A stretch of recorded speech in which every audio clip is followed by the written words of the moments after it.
Ashama akkam jirtu harka fuune kabajamtoota daawwattoota maatii Kunis Jira miidiyaa barsiisaa yuunivarsiitii Bulee Horaa kan ta'an Dr.Daawwit Uddeessaa wajjin turtii keenya marsaa lammaffaa isinii dabarsu amma jalqaba.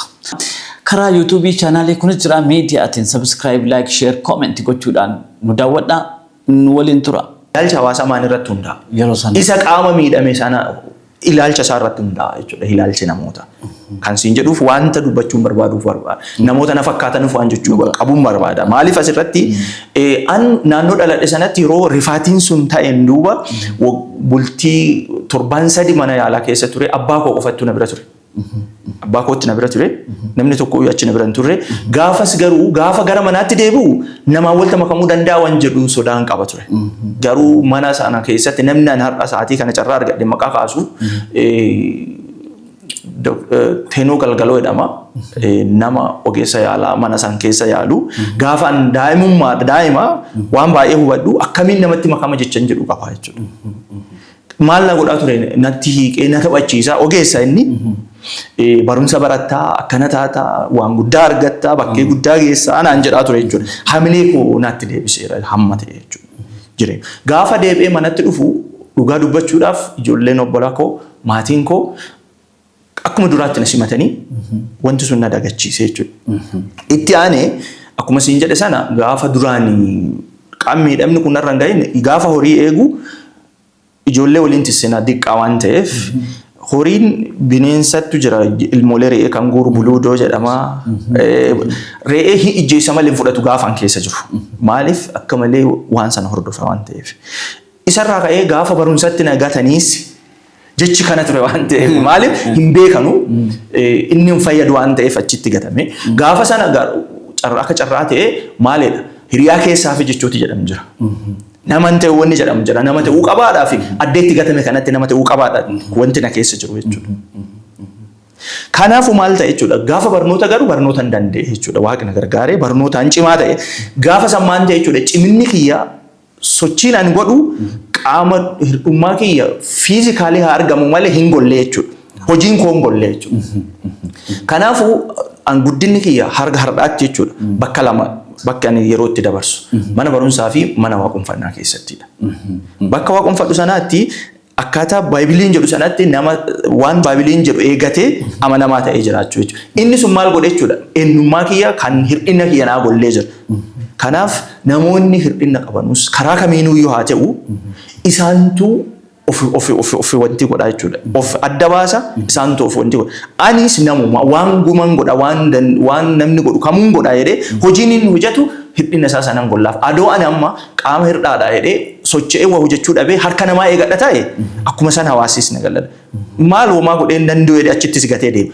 Garuu maal ta'e jechuudha gaafa baradhus mana barumsaa keessattis sadarkaa amantaatti keessa jiru keessattis sadarkaa kennansaa faarsaanis maanis nama gargaaruun ta'ee jechuudha. Mana barumsaa keessatti cimaadha waan ta'eef nama gargaara namni barbaadu ta'ee jechuudha. Nama barbaada doon ta'e. Inni kun maal ta'e jechuudha. Ilaalcha hawaasaa naannoo kiyyatti jiru naa jijjiiree jira an gama kiyyatti. Jireenya keessa dabarse keessatti jireenya barumsaas ta'e bakka hojiittis an qaama hir'ataadha jedhee aniifis yaadu namoonnis akkasitti na yaadu jedhee yaada. Maaliif ilaalchi isaan na qaban waan isaan na godhan waan an arguuf. Maaliif kanas kaasaa jira. Qaama miidhamaa ta'uun keessan sababeeffachuudhaan mudannoo yookiin miidhaan isinirra qaqqabe yoo jiraate. Mudannoo jedhee kan fudhadhu sadarkaa har'a gahu kanaaf na kaasee jira. Akkuma gaafa siin jedhe san mudannoo addaa kana jedhu qabu yeroo jalqabaa sanaatti wanti na qunname jira ijoollee waliin baran waliin taphannu arrabsoon kakkas taate jechuun jira. Ijoollee naannoo keessatti jechuudha. Gaafa gara mootummaatti dhufee mana mootummaatti hojiitti dhufee affirmaatiif akshiin mootummaan keettu jira. Persentiin 5 yeroo dorgomtu yeroo wanta tokko gootu. Amma abbaa fedhe waliin dorgome yuunivarsiitii kana keessa turee jira. Waan fedhe yoo dorgome namni beeqaabatee naatti hin dabalu waan sana. Kompitiishiniidhaan argadha jechuudha. Hamma yeroo dhiyootti qabxii isin kenname beeku akka kana hin kennamne. Gaafa tokko gaafadheera. Siifanan kaasa gaafa gaafadhee jechuudha. Dorgommii mana jireenyaa kana galuudhaa fi dorgomta maatiidhaanii gaafa sanaan admiinii irraa gara akaadamiikiitti dhufe jechuun wanti qabxii guddaa kennu irra caalamaani waan akaadamikiidhaan hojjette baay'eedha. Muuxannoonis isatti ilaalama. Kanaafuu an adminiiran ture jechuun bulchiinsarra ture qaba. Isa kanas akka barnootaatti wanta tokko waan namootaaf kaasutti qaba. Nu daawwadhaa nu waliin tura. Yookiin turning pointii lammaffaan haa ta'eera jireenya koo keessatti akkaataan gara akaadamikitti dhufee Dr.Daawwit hadha ta'een kun. Gaafa sana maal ta'e gaafa nama dorgomsiisanu akkuma siin jedhe they know my competent enough. Kanaafuu namni hin qaabatu waan sana. Qabxii namootaaf kennani waan naa malee naan kennine gara duubaatti hafee fetta. Gaafa gara duubaatti hafu dhaqee bee qabxiin naam mala ture. Maali qabxiin naam malu maali? Affirmaata fakkiin wanjalaa miti. Mootummaattu kaa'ee namattu akka sanitti naa hedee naa dabaluu dhabe malee gaafaan itti muurifate namni waan san hojjetu dabalee mana san argadha guyyaa san jireenya koo keessatti. Malee kaani achiin alatti dhiyoo kanaas dorgomeera. Anattu dura jira waan ta'eef akkam dabalu.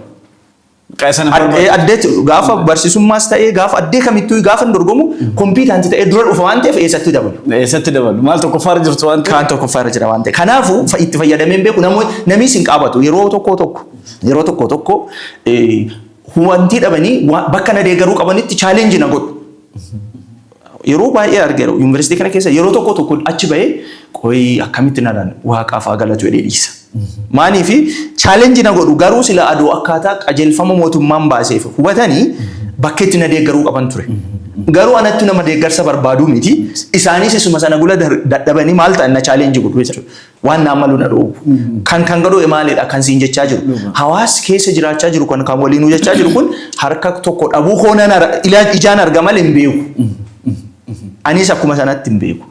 As qofaa miti mana amantaa keessa jirutti. Yeroo tokko namoota waliin gahee hojii guddaa chuuja keessaa sujadha. Darbanii deemu ani qoyi akkamitti na laalaniidha. Kana maaltu godhe jechuudha. Jabeenni ka'ee hojjadhe sun gollee jira. Ammas turtiin keessan wajjin haa ta'uun affeerraa keenya gamanaati. Achirra gaafan darbee haga guyyaa har'aatti inni ani sababa qaama hir'aa ta'eef akkas ta'e namni kun akkas na godhe jedhu hin jiru hin qaabadhu. Maaltu godhe? Hawaasni ilaalcha isaa jijjiiratee ilaalchaan fayyaa doon taane akkuma gafa siin jedhe sanii vaaluu naan divilooppii godhe keessa kiyyatti. Maaliif oon ofii kenne hojiidhaaf kenne suni wantoota kana narraa kutteertiin jedhee yaada. Maaliif namoonni na fakkaatan ka daandii cinaa dhaabatan jiru hawaasa keessatti kanaaf hin jiru kanaanis argu. Maaltu godhe jechuudha. Akkaataan nuti qarqaas ta'e boruus namoonni qaama hir'uu ta'anis namoonni wanta rakkinni adda addaa keessa jiran wanti isaan ifii kennan hawaasa akka isaaniif kennu ta'u godhaa jechuudha. Inni jalqaba ifii vaaluu godhuu qaba jechuudha. Kanaaf an mudannoo addaa jedhee kan kaasu sababa kana taateef jedhamee kan duuban na deebise jedhu hin jiru akka walii galaatti. Inni guddaan miidhamuun sammuudhaan miidhamuudha. Gaafa siin jedhe gaafa namni qaama guutuu ta'ee awwamaan danda'u jedhee gadi qabee inni sun irra caalaa sammuudhaan gaafa wantiitiif goote hir'inni guddaan kan sammuudhaan malee qaamaatii miti jechuudha. Maaliif jijjiiruun danda'ama? Har'a siniin jechaa jira. Haga gaafa golbaa kaasee aanaa irratti bakka hojii jalqabe aanaa keessaa sujadheera waggaa tokkoffaa. Dhaabbata dhuunfaas keessaa sujadhee jira. Bakka hojjedhe kan hundumattuuyyuu sababa kanaaf maaltu hin goone jechuudha. An sababa qaama hir'uu ta'eef wanni deeggarsa isa gaafadhu hin jiru. Adoo deeggarsa gaafadha ta'e gaafa sanaadha gaafa namni sitti dhufu. Namni dhaloota isaatiin haala hawaasa keenyaa maalidha? Nama irraa waa barbaadu hin feene. Nama isarraa waa barbaadu guddoon jaalatu. Addallee kan baasu maali nama isarraa waa barbaadu gaafa ani hin qabne na gaafata na rakkisaa jedhee adda si baasa. Ati nama if danda'ee socho'u taanaan si barbaada malee namni wanti jedhu jiru waan ta'eef akka dandeenyetti haala kamii tokkoffaa waan si kaasu amma turning point kiyyaan gaafa siin jedhu san gaafa duraanii an nama looniif jedhee akkasuma loon jaaladhaa loon gula deema gaafa ammoo ta'e gara barnootaatti yoo dhufe isa kanallee ittiin cimee jechuudha. Gaafa san abbaan koo ijoollee dhiiraa 10 qabu keessa nama loonii wanni naan jedheef maal ilaalcha an waan sanaaf qabu. Ilaalcha an horiif qabu akkaataa ani horii ijoollee gula deemee eeguttu nama horii akkan ta'u na taasise jechuudha. Gaafa gara barnootaallee dhufee isa sana kanaaf inni maalidha amma kan jechuu barbaade jireenyi karaa tokko qofaani miti rakkoon tokko nurra dhaqqabee jireenya duyyaanne san irraa hafuu dandeenya garuu dhaabbannee ilaaluu qabna isa amma jirru kanaan maalaan godhuu danda'a akkamiin ba'uu danda'a jettee achitti ilaaltee itti deemuu danda'uu qabda isa irratti dhufee kan gafa siin kaase Haga hojii mootummaa jalqabe barsiisaan ture hojjetaa bulchiinsaan ture ogummaadhaanis hojjedhee jira. Gaafa aanaarra hojjedhus gaafa wata dhuunfaa hojjedhus gaafa asitti hojjedhees bulchiinsa humna namaa keessa ogeessa ta'ee siinera ta'ee daayireektara ta'ee hojjedhee achirra hojiirraan arame yeroo tokkotti. Dhimma kanaaf kana jedhu dhabuus hojiirraan arame wanti hojiirra arame badii wayii balleesseeti miti keezii wayii dhumame jechuudha. Gaafa hojiirra ari'amu sana dhugaa dubbachuudhaaf gaafa qaama koo dhabeesse nama dhiba nama dhukkubsa. Garuu jireenya kee haaraa naa baneera boqonnaa jireenya haaraa naa bane. Qaamni miidhamuun kiyya boqonnaa jireenya haaraa naa bane. Dr.Daawwit Yuunivarsiitii Bulee Horaatti asistaan piroofeesar ta'ee kan argamee fi boqonnaa haaraa karaa sanaan baname. Wanti sirra dhaqqabu boqonnaa haaraa banti waan ta'eef boqonnaa san laaluu qabna gaafa miidhaan irra dhaqqabu. Gaafa asii ammoo hojiirraan ari'ame haati manaa koo deessee ilaansoo bulii 18 guyyaa sana. Mana koo keessa akkaawuntii kiyyarra gaafa na ari'anii baa'u sana birrii 1,000 jira. Ji'a 3 wayii miindaadhaan ala ture. Haati mana koo ilaansoo ta'e. Gaafa sana maan ta'e boqonnaa biraa gaafa hojii bulchiinsaarra ari'amu sana boqonnaa biraa barbaade maan ta'e as deebi'ee barsiisaa ta'e barsiisummaarra dorgome asumatti darbee barsiisaa ta'e qacaramee itti fufe. Kun boqonnaa haaraadhaan doktora akka ta'uuf kan na godhe miidhama gaafa sanaati kan hojiirra ari'ame sanaa jechuudha. Kunis maal ta'e jechuudha boqonnaa haaraadhaan. Hojjetaa bulchiinsaa ta'e itti fufaa ture. Hojjetaa bulchiinsaarra hojjetaa akaadamikii akka ta'uuf ariisaan gaafa sana hojiirra ari'ameef suni sababa naa ta'e. Nama miidhaa garuu boqonnaa haaraa naa bane.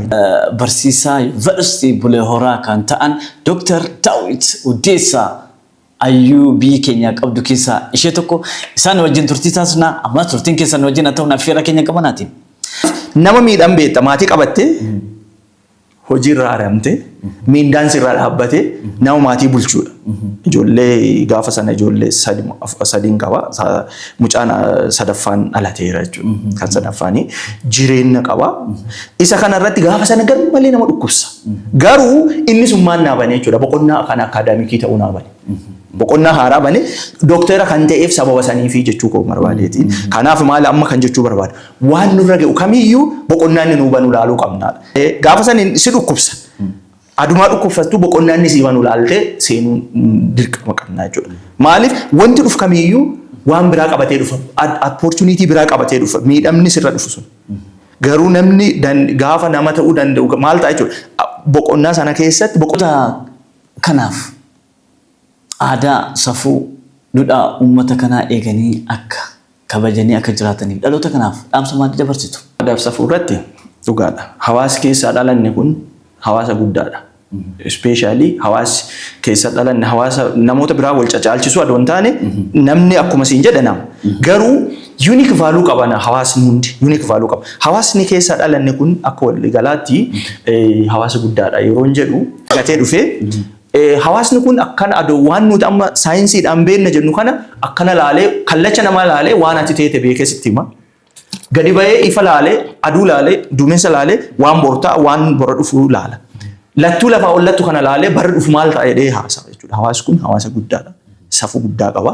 Kanaaf safuun kun amma xiqqoo yeroo laalu an gaafa diqqeennaatiif hadha yoo wal biratti laalu xiqqoo waan lufaa deemetti jira maantu godhe nutti godhe.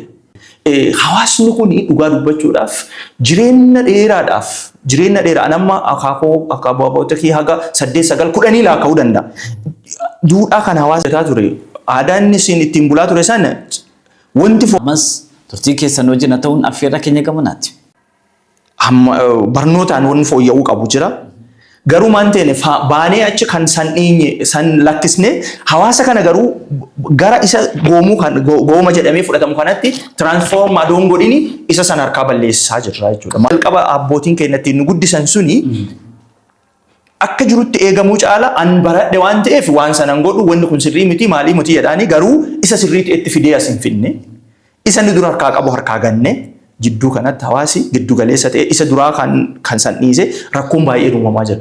Dhaloonni jiru irra caalaa dhaloonni an akka hangafa siin jedhe waan abbaa koo yeroo baay'ee irra deddeebi'ee kaasuu barbaada maanii fi safuu hawaasa qabatee naan deeme yeroo tokko Gujii keessatti naannoo keenya kana maan jedhe. keessummaa jabaa Dr.Daawwit Uddeessaa Yuunivarsiitii Bulee Horaa keessatti barsiisaa kan jiranii fi hojiiwwan adda addaa keessumaayyuu yeroo garaagaraa irratti egaa hojii adda addaa hojjechuudhaan kan beekaman jaallatamaaf kabajamaa waliin turtii taasisaa jirudha. Kunis Jira miidiyaan ammas turtiin keessan wajjin haa ta'u. Ilma abbaa guddifatee waan jedhamutti jira. Ilma abbaa guddifate irraa qoratu. Maal jechuudha kun? Abbaan gaaddisa ta'e uttiin ta'ee ilma baasuu barbaadu. Abbaan koo bakka deddeemu baay'ee qabatee naan deemaa ture. Aadaa akkasii hubatu. Akka waa baradhuuf jechuudha. Ilma abbaa guddifate. Yeroo dubbii wayii nama dhiddumaan jedhan ilma abbaa guddifateeru barbaadaa jedhan. Nama abbaa guddifatee jiru dabarsaa qaba. Maaliif duudhaanii fi wanti hawaasa ceesisu gubbaa gadi akka dhufte jira. Garuu inni sun akka jiruun hawaasa sun achitti hafuu adoon ta'ini isa amma hammayyaa ta'e kana jireenya hammayyaa fooyya'aa kana walta makuu qabna. Isa sana adoon balleessin. Walta fiduu qabna garuu rakkoon jiru anaaf nama na fakkaatan kabaranne jennu kana irra maaltu jira adoo isaan sanan ceesisin isa kasaan harkaa qaban harka gargadutti jirra jechuudha.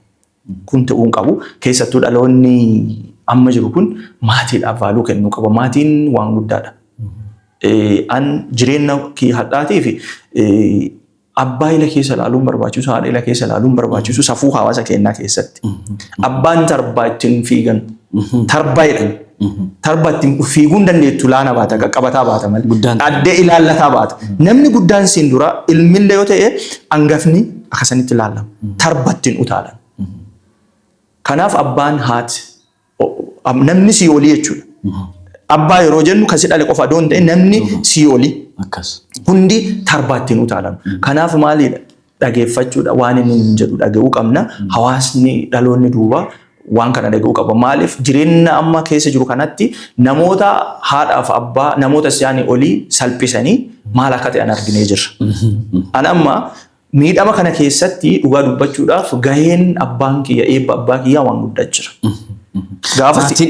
Maatiin eebbi maatii akka malee nama fullaasa. Kanaaf har'allee yaaboo guddaa an jedhu maatii keenya keessaas ta'ee hawaasa keessa jiraadhu keessatti namoonni jireenya gadadoo jiraachaa jiru. Maaliif dhiibaniiti tarba dhiibuun qabne dhiibanii jechoota mallee haadhaaf abbaan jedhamuu qabu. Wanni isaan jedhan beekanis dhabaatanis wallaalanis godhamuu qabu. Wanta takkatti an dhaloota kanaaf jechuu barbaadu tokko gaafa hawaasaan ani ganda keessa dhaladhee duubatti hafenaan jedhan san keessatti kutaa 12 yeroo jalqabaatiif nama lammaffaadha. Digiriif nama jalqabaati. Gaafa maastersii fixullee nama jalqabaati. Gaafa PhD fixullee har'a ganda san keessa nama jalqabaati. Maan ta'ee mudannoo tokko sii kaasa waan maatii kabajuu kanarratti. Gaafa digiriidhaan eebbifamu haati koo har'aas teenaan amma gara magaalaa baasnee jirra. Abbaan kiyya lubbuun hin jiru. Gaafa baadiyyaa dhufuun muddamti. Mucaan kiyya baratee jira akkam mana kana keessa gosee tana keessa waliin ta'e'a jettee muddanti. Waan kana akka ta'e godhee gaafa fuudhu ani gaafa fuudhu hoggansa wayirra jira. Aanaa hoggansa irra jira. Gaafa kaadhimadhee wanni jedhu mucaa kiyyaa naan jette. Abbaa waliin ta'anii magaalaa sitta dhunna mana kireeffadhu innaa hin ta'uu jedheen baadiyyaatti sinta dhufa. Karaa amman gafa siin jedhe san saatii tokkoof haga 2 miilaan deemsisu san achi lakkii jedheen. Achi sinitti isinta dhufe achitti hin fuudhaa jedheen. Isheenis baratteerti anis baradheera kan fuudhu. Katamaan jiraachaa jira magaala jiraachaa jira. Ijoolleedhaan firaashii bitaa jedheen achi geesse kolloo isaanii keessatti mana buddoo keessatti akka malee muddamte haati koo. Itti dhaga'ama hin beekamu waan ta'eef ganda san keessatti akkuma siin jedhee nama jalqabaati nama digirii qabudha yeroo sanatti. Nama digirii qabu. Kanaaf fuudhee akkuma jedhamu akkuma hammayyaa kanaan fuudhee cheerchiin fuudhee veelloodhaan maaniidhaan konkolaataadhaan haga konkolaataan deemu hawaasi gaafa kaan hafe jedhan kuni akka viidiyoo daa'atan kana bayee na daa'ata. Sargiidhaan fuudhee laga bu'ee bisaan keessa deemee na kaasanii haadha mana kiyya kaasanii deemee mana haadha kootti galee haga guyyaan araaraa dhumee jedhutti achi isaan bira ture mana ibiddi keessatti gabbatu mana haaraa digirii qaba. Gaafa sammaan jedhanii maatiin kennan kabajame. Maal jedhanii maatii kennan nama akkam jiru dhaltanii mucaan keessan akkam isin kabaja jedhanii vaaluu maatii kiyyaaf kennee jechuudha wanti sun. Wanti suni jireenya kiyya har'a jiraadhu kana keessatti abbaan koos ta'ee haati koos hin tuffanne waan ta'eef itti gammadanii nan qaabadha haati takka akka sana ebilu hin jedhu mucaan kiyyaas akkas ta'a jettee yaadaa turte ollaa sanii gaafa ani akkasitti karoorfatte gaafa jalaa baadee hin bootteen dhagee natti himani. Mucaan kiyyaas haati kee maqaan Ruudee jedhamti. Akka mucaa Ruudee silaanaa godha jedhee yaade hin teene jette maan fakkeenya jechuudha. Ollaadhaaf fakkeenya ta'e. Kanaaf jireenya hadha keessa jiraachaa jiru kanatti an nama silaa rakkataa ta'uu danda'u adoo jiru gaheen maatii kiyyaa salphaa miti. Jireenya hadha keessa jiraadhu kanaaf isaantu ta'e. Kanaaf dhaloonni asiin duuba tarbatti adoo utaaluu dhabe. Maatii isaanii haa kabajanii. Wama fedhellee yoo godhuufii dhabe afaaniin haa kabajanii. Jechoota hin taane ittiin gatiin argee jiran waan argisiin jechaa jira. Hiriyaan kiyya obboleessa kiyyaas ta'ee maatii kiyya keessa namoonni rakkachaa jira. Sababa isa kana dhiibaniif waan ittiin bu'in itti bu'an. Turtiin keessan ammas nu wajjin ta'uun affeera keenya gamanaati. Taatee qaama miidhamummaa keessanii daawwattoota Kunis Jira miidiyaatiif utuu nu ibsitanii. Miidhamuun koo maal ta'e seeta? Ijoollee waliin taphachaa turre akkaataan natti qunname. Akkuma siin jedhe san mucaa akka malee maatii keessa ariifatu ture. Hojiidhaaf inni sana ariifadha waan hundaaf inni ariifadha yeroo sanatti. Maaliif wanta tokko wanta tokko irra ga'uu barbaada. Ijoollee waliin ijoollee yeroo ganna shawweedhaa keessa wadhaansoo qabatu. Wadhaansoo ijoollee waliin adoo qabannu karaa fichaan maatii keenyarra sa'aatii tokko yookiin daqiiqaa 40 haga sa'aatii tokko deemsisa. Kophaa kee adoo jiru ijoollee waliin adoo wadhaansoo qabannu cabee. Gaafa cabu sana namni biraan biraan jiru harka koo kan cabe sana akkanatti qabadhee karaa sa'aatii agasii deeme. Wanti ta'e guddaan safuu hawaasa keenya keessa jiru kan asirratti kaasuu qabu maani?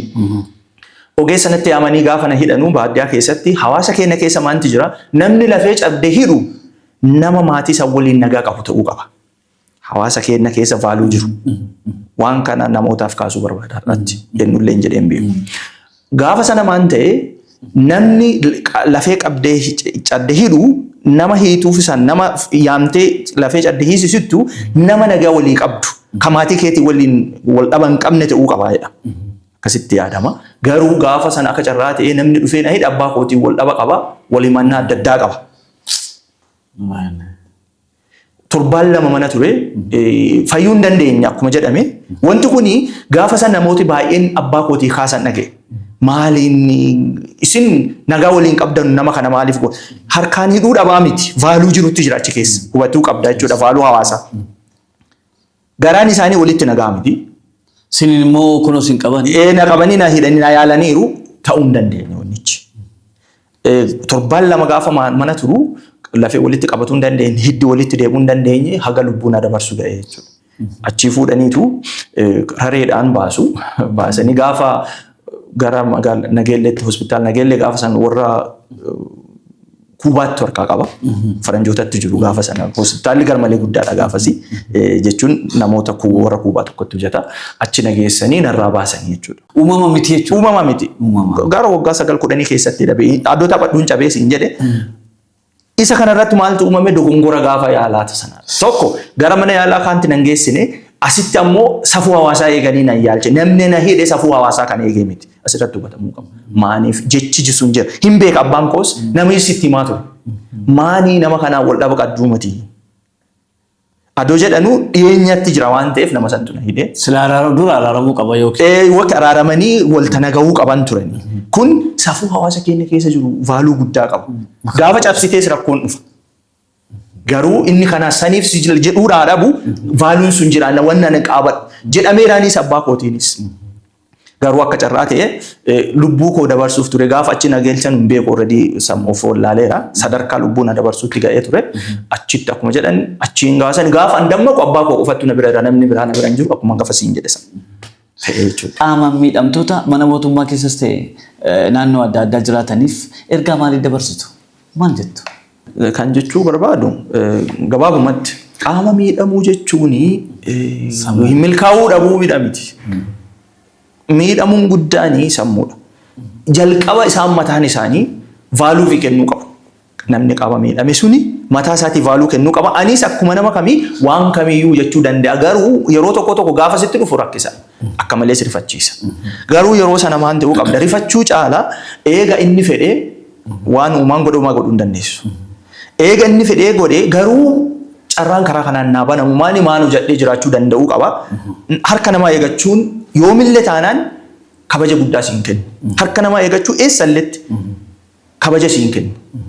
Kabajmaan gaafatu jettee ifiin jijjiirantee an fakkeenyaaf hafee akkam jiraata namni jedhame nama baay'ee jiraachisaa jira. Maatii kiyyarra darbee maatii keenya keessaa haga har'aattis gaafa duraanis ta'e ijoollee baay'ee barsiisee baasee jira. Maatii koo horadhee ijoollee baasee jira. Maatii kootii miti biyyaaf ta'ee jira. Hawaasaaf ta'ee jira. Kanaaf maal jechuudha inni namni miidhamaa mana mootummaas ta'ee ollaa keessattis kanaaf carraa barbaaduu qabaadha.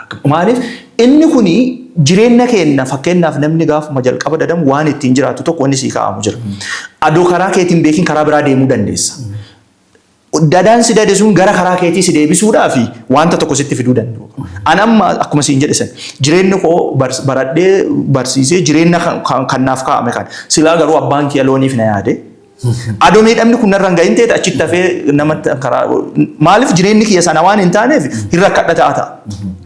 Garuu isa sana si deebisuudhaaf wanti tokko sirra dhufuu danda'a. Wanni narra dhufe kun maal naa godhuudhaaf waan jedhutti hubachuu qabna. Qaama miidhamuu jechuun si balleessuudhaaf abaarsaa miti badii miti.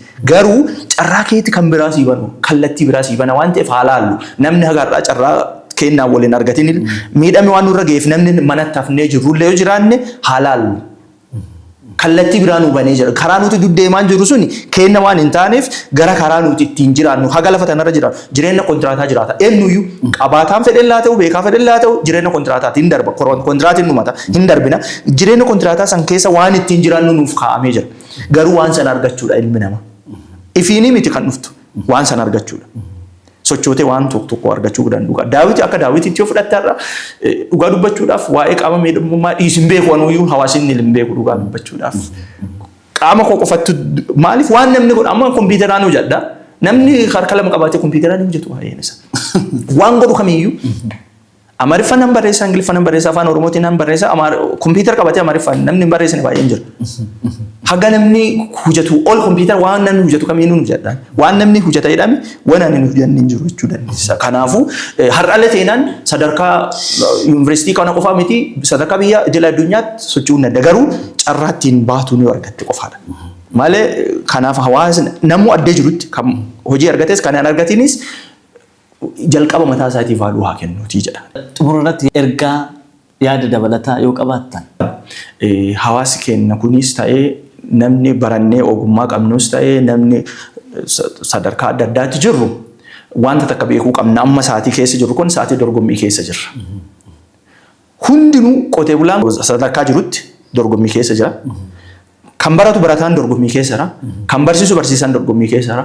Kan hoogganu hooggansa dorgommii keessa jira. Kanaafuu sa'aatii kana dorgommii yeroo dorgommii keessa akka jiru beekee Kunis Jiraan dorgommii keessa jira. Maaliif miidiyaan baay'een jira waan ta'eef. Kanaafi wanti an hawaasa kootiif dabarsu hundumaa jechuudha. Kallattii jiru kamiinuu namni hunduu dorgommii keessa jira. Addunyaa dorgommii keessa jira waan ta'eef. Dorgommiin maalidha garuu waan jedhu namni hubachuu qaba. Isa kanaadha rakkoo kan ta'u. Daldalaanis kan qotus, kan bocus, kan baratus, kan barsiisus, kan hoogganus dorgommii keessa jira. Dorgommiin hin barbaachisa. Professionally akkaataa barannetti competition jennee baranne dorgommii haqa qabeessa dorgomuu qabna. Dorgommii haqa qabeessa jechuun maal jechuudha? Ani waan hojjedhu sanaani caalee argamuudhaaf malee isa waan na fakkaatu hojjetu san takaaluu miti. Sakaaluu hin barbaachisu. Yoo dorgomu isa kiyya sana fuulduratti deemsachuudhaaf malee isa na duukaa jiru takaaluu hin qabu. Dorgommiin keessa jiru. Inni kun kana jechuun maal jechuudha? Hooggansi tokko hin faarfama. Waan dansaa hojjeteef. Gaafa kana ani hooggansa biraa yoo ta'e isa sana laale maa hojjetee faarfame inni? Maal hojjetee faarfame? Ayyoomaan hojjedhe isa caalaa faarfama waan jedhu laaluu qabna. Inni kun kireetivitii fida jechuudha. Inni tokko daldalaan tokko daldalee wanti gaarii argata jechuudha. Bu'aa gaarii argatee biizinesiin isaa guddata. Maal laaluu qaban? Isa sakaalee isa kuffisuuf aduu hin taane maan hojjete inni? Maan hojjetee waan bu'aa guddaa buufatee qabeenya horate. Angaruu yoo maan hojjedhe isaan dorgomaa kan jedhu sana laaluu qabna. Inni kun maan fida jechuudha? Kireetivitii. Waan haaraa inni godheen ala godhee akka fudhatamuuf deemaa jechuudha. Barataanis kan qo'atu, qonnaan bulaanis fichaan nama tokko asitti midhaan hin qabu, inni tokko asitti midhaan si argata. Isa kana takaalee hojii isa san duubatti deebisaa aduun ta'in dorgommiin haqa qabeessi maal ta'a jechuudha. Inni akkam hojjetee waan kana argate. Ani yoo akkam hojjedhe isa caaluu danda'a. Kanaaf mala barbaadaa jechuudha mala ittiin caalu. Kanaaf creativity jedha mootummaan amma kan dubbachaa jiru. Innovation kan jedhu kun innovation dorgommii innovation fidu dorgommii waan haaraa uumuu fidu ha dorgomnu. Kunis jiraanis maalidha? Miidiyaan guddaan biyya kana keessatti control godhee yoo jiraate maaliin baa kan jedhu laalaatis garagaraa. Innis haalaalu. Deemtee isa takaaltee isa duubatti deebisuu adoon ta'e isa caalaa yoomaanu jedhee an caalaa dhaga'ama. Kiyya kun isa caalaa akkamiin dhaga'ama kan jedhu waan haaraa uumuu jalqabdaa jechuudha. Kun maal fida jechuudha? Biyyattii keessatti aadaa waa uumaa jechuudha. Qonnaan bulaanis, barataanis, barsiisaanis, hogganaanis hoggansa irra caalaatti biyya keenyatti yeroo fudhatte maal ta'a jechuudha. Namni nama isa caala tokko kuffisuudhaaf waan adda addaa uumaa jechuudha. Miti sun nun ceesisu. Nu nama kophaa waan san godhuuf hin dabarsu isa silaa deemuu sin qabne duuba deebisna isaallee hin baasu biyyattii sin ceesisu. Kan biyyattii ceesisu kalaqa barbaannu san fidee kan nu ceesisu maani inni waan godheef hawaasni isa jaalate. Inni waan godheef hoggansi isaa ol jiru isa jaalate. Angaruu yoo maal godhe isa caala hawaasni na jaalata yoo maal godhe isa caala hoggansi na olii na jaalatee na filata waan jedhu sana laalee hojjetuu qaba jechuudha waan hawaasaa ta'u. Turtii keenya marsaa lammaffaa Dr.Daawwit Uddeessaa wajjin taasisnee asirratti goolabna sagantaa biraan mata duree biraan ga'a.